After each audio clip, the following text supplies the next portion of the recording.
Every actor has sidelines, and you co-owned a pet store in the San Fernando Valley for years. How did that come about?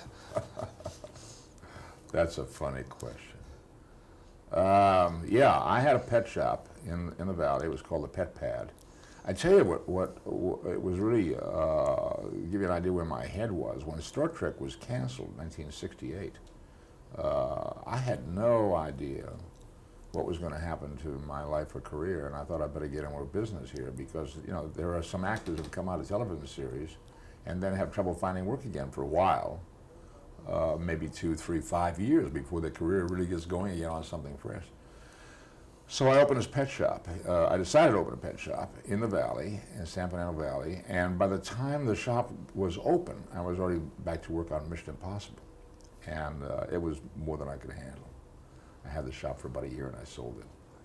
Even though the Star Trek films you directed made lots of money, did you have any trouble getting the directing assignment for 3 Men and a Baby? No. Actually,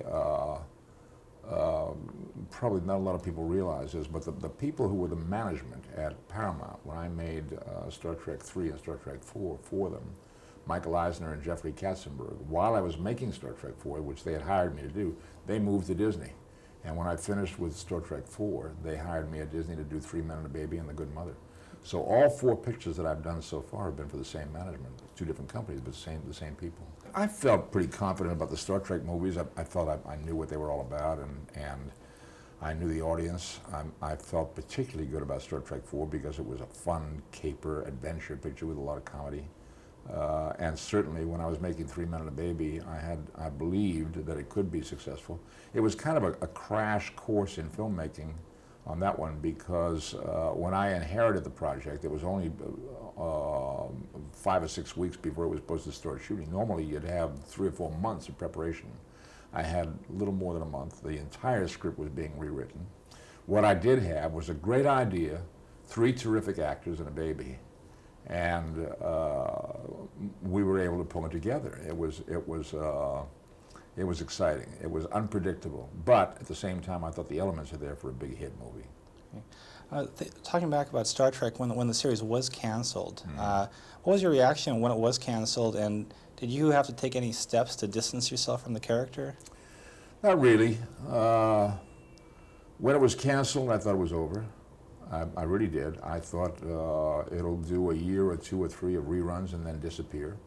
3 or 4 years later, it started to come back bigger than ever, and that was a pretty interesting time. From 1972, 3, 4, 5, 6, when the series was a big hit in syndication, and we were not making any more Star Treks, and there were no plans to make Star Trek.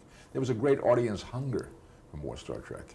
So there are always speculations about would these people do it again, and why won't they do it again, and will it happen again, and that kind of thing. But finally, the breakthrough was really when George Lucas did Star Wars, and it was such a big hit that people at Paramount realized that there was a market for a large science fiction movie. And that's when they decided to go ahead with the first Star Trek movie, and that ended all the speculation. In the days before marketing agreements and spin-offs and that type of thing, after the show was canceled and you go into toy stores and you see Mr. Spock dolls and T-shirts, did that ever make you upset at all? No, we still have a legal agreement between us, and there still is a relationship, financial relationship with all that stuff.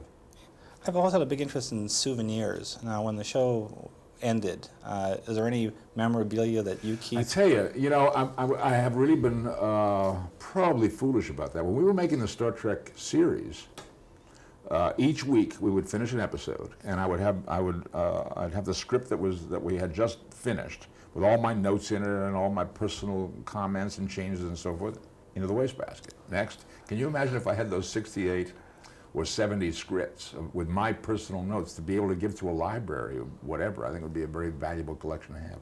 I don't have it. I'm not that kind of a pack rat. I wish I was. I've always had an interest in actors and politics, and you've been involved politically. I've been to Sacramento a few times, yeah, right. But you were involved with the United Farm Workers Yeah. and Eugene McCarthy.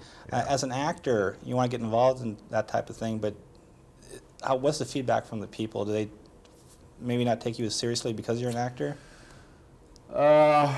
I would say in some cases the press reaction is, what's this all about? The press is skeptical, which they should be. And when they see a public personality from one field moving into another, their question is why?